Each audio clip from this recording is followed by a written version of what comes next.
inspirasi, sahabat-sahabat aku yang aku cintai karena Allah. Mari kita coba isi buku kehidupan kita dengan penuh cinta dan kasih sayang. Pada kesempatan ini, bersama saya, Wahyu Suprapti, akan memfasilitasi tentang strategi fasilitasi Agenda 2, pelatihan kepemimpinan pengawasan. Ingat, like dan subscribe, serta share. Terima kasih. Sahabat inspirasi yang dicintai oleh Allah, Charles Laurer mengatakan bahwa pemimpin tidak memaksa orang lain untuk mengikutinya. Dia mengundang orang untuk ikut dalam sebuah perjalanan. Artinya, seorang pemimpin harus memiliki banyak kompetensi untuk dapat mengundang orang lain ikut dalam sebuah perjalanan. Salah satu kompetensi yang harus dimiliki oleh seorang pemimpin adalah kompetensi manajerial. Oleh karena itu, kita akan coba masuk kepada pelatihan kepemimpinan pengawas yang terkait dengan pengisian kompetensi manajerial.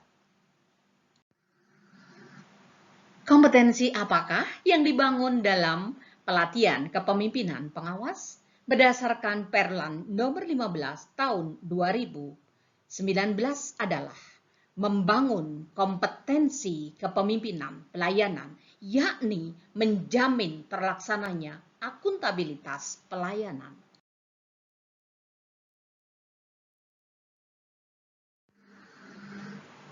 Guna mencapai kompetensi yang diharapkan tersebut, maka dibangunlah struktur kurikulum pelatihan kepemimpinan pengawas. Dan bagaimana keterkaitan antar agenda satu dengan yang lain. Dalam pelatihan ini dibagi dalam 5 agenda. Agenda yang pertama adalah terkait dengan agenda kepemimpinan Pancasila dan bela negara. Di dalam agenda ini menitik beratkan pada bagaimana seorang pemimpin mampu menunjukkan perilaku kepemimpinan Pancasila dan bela negara dalam mengendalikan pelayanan publik dalam usaha kegiatan bela negara. Artinya, dalam agenda ini mampu mengelola dirinya sendiri. Agenda yang kedua adalah agenda kepemimpinan pelayanan, di mana seorang pemimpin harus mampu mengelola orang lain. Di dalam agenda ini dititik beratkan pada bagaimana mendiagnosis masalah dan menemukan gagasan melalui berpikir kreatif dengan memberdayakan dan membangun tim didukung oleh kepemimpinan efektif dalam memimpin pengendalian pelaksanaan publik. Ini berarti bahwa seorang pemimpin mampu mengelola orang lain dalam organisasinya. Agenda yang ketiga adalah agenda pengendalian pelaksanaan pekerjaan, di mana di dalam agenda ini menitik beratkan pada bagaimana seorang pemimpin mampu mengelola organisasi, yaitu kemampuan mengendalikan kegiatan dalam pelayanan publik. Agenda pertama yaitu agenda kepemimpinan Pancasila dan bela negara, dan agenda 2 serta agenda ketiga diaktualisasikan dalam agenda yang keempat yaitu agenda aktualisasi kepemimpinan. Inilah yang merupakan aktualisasi dari seluruh mata latihan yang ada di dalam agenda 1, agenda 2, dan agenda 3. Tidak kalah penting, ada agenda yang disebut dengan agenda orientasi program. Bagaimanakah keterkaitan antar agenda dalam membangun kompetensi pejabat pengawas? Yuk, kita cermati yang berikut ini. Bagaimana keterkaitan masing-masing mata pelatihan dalam agenda 2 ini? Mata diklat yang pertama adalah diagnosis kebutuhan organisasi, di mana mata pelatihan ini membekali peserta mendiagnosis seluruh isu, menentukan isu strategis dalam organisasinya. kemudian mengidentifikasi permasalahan yang menghambat kinerja organisasi, serta merumuskan solusi untuk mencapai kondisi yang diharapkan. Sehingga produk dari mata pelatihan ini adalah diagnosis kebutuhan organisasi baik secara berkelompok maupun secara individual. Setelah mereka mendapatkan diagnosis kebutuhan organisasi secara individual, maka akan masuk kepada materi berpikir kreatif dalam pelayanan. Mata pelatihan berpikir kreatif dalam pelayanan ini membekali kemampuan berpikir kreatif dan menerapkan serta melakukan inovasi pelayanan publik pada unit organisasi yang dipimpinnya. Jadi setelah peserta memiliki diagnosis kebutuhan organisasi dalam unit organisasinya dan sekaligus solusinya, maka akan kita lihat dalam materi berpikir kreatif dalam pelayanan ini, apakah solusinya sudah kreatif atau belum. Oleh karena itu, diberikan beberapa teknik-teknik dalam berpikir kreatif dalam pelayanannya. Produk dalam mata diklat berpikir kreatif dalam pelayanan adalah terkait dengan strategi inovasinya. Apakah mau menggunakan strategi inovasi menggunakan pertanyaan 5W 1H ataukah Bapak dan Ibu ingin menggunakan kanvas model inovasi? Hasilnya adalah kita akan coba bahas bersama-sama dalam membangun tim yang efektif. Strategi inovasi sudah ada, tapi tanpa ada yang mengeksekusi, maka tidak akan ada artinya. Oleh karena itu, yang mengeksekusi adalah para tim agile yang akan dibentuk dalam organisasi itu, sehingga para pemimpin diberi pemahaman tentang membangun tim efektif. Strategi inovasi sudah ada, tim efektif sudah ada, namun tanpa adanya seorang pemimpin, maka tidak akan terjadi inovasi-inovasi. Oleh karena itu, diperlukan seorang pemimpin yang mampu memimpin pelaksanaan pekerjaan. Sehingga dalam materi ini membekali kemampuan mengaplikasikan kepemimpinan yang melayani, sehingga akan memberikan pelayanan publik yang paripurna.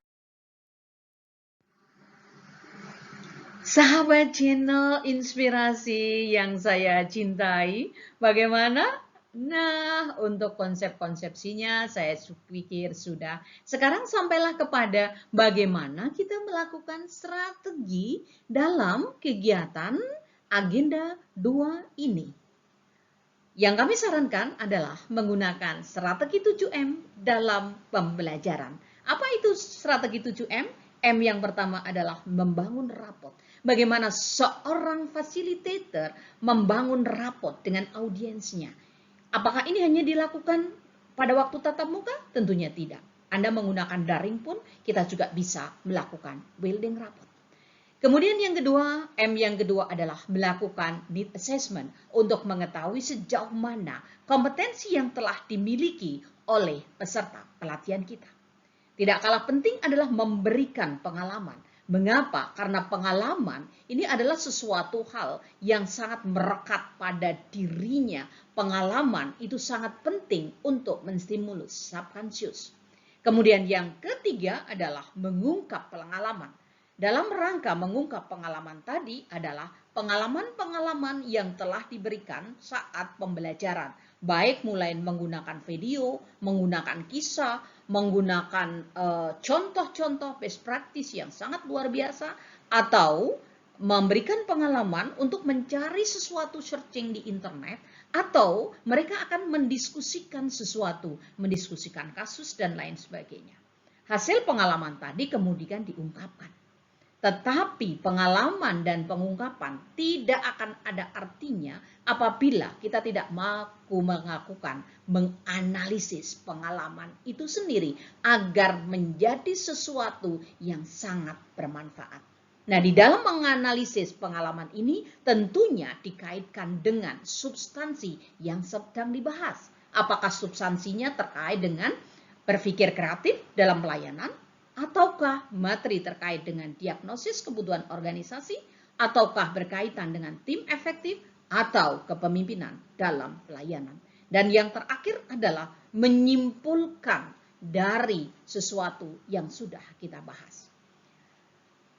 6M tadi tidak akan ada artinya apabila tidak ada kegiatan menginternalisasi dari setiap materi yang diberikan. Silakan Anda akan menggunakan metode seperti apa dalam rangka melakukan internalisasi. Sahabat inspirasi yang berbahagia, bagaimana ini? Alhamdulillah. Oke, sampailah sekarang pada tahapan penyajiannya. Kalau kita berbicara tahap penyajian, itu hal yang biasa. Mulai dari pendahuluan, yaitu antara 5 sampai dengan 10%. Tahap penyajian 75 sampai dengan 80%. Dan yang terakhir adalah tahap penutup, di mana di sana waktunya antara 5 sampai dengan 10%. Apa saja yang Anda bahas dalam pendahuluan? Inilah yang masuk dalam kategori M yang pertama, yaitu membangun raport. Apa saja isinya? Bangun dong suasana yang kondusif agar subconscious kita terbuka. Kemudian bangun dong komitmen belajar. Tidak kalah penting adalah perkenalan di antara kita.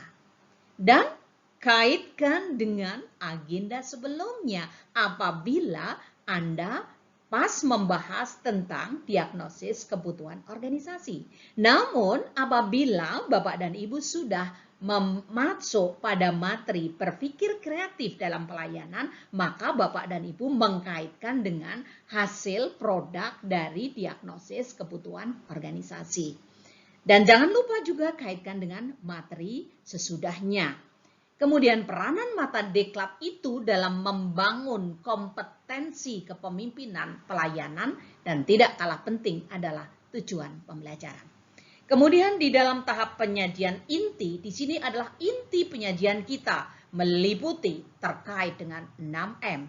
Dimulai dari bagaimana saya melakukan assessment terhadap peserta saya.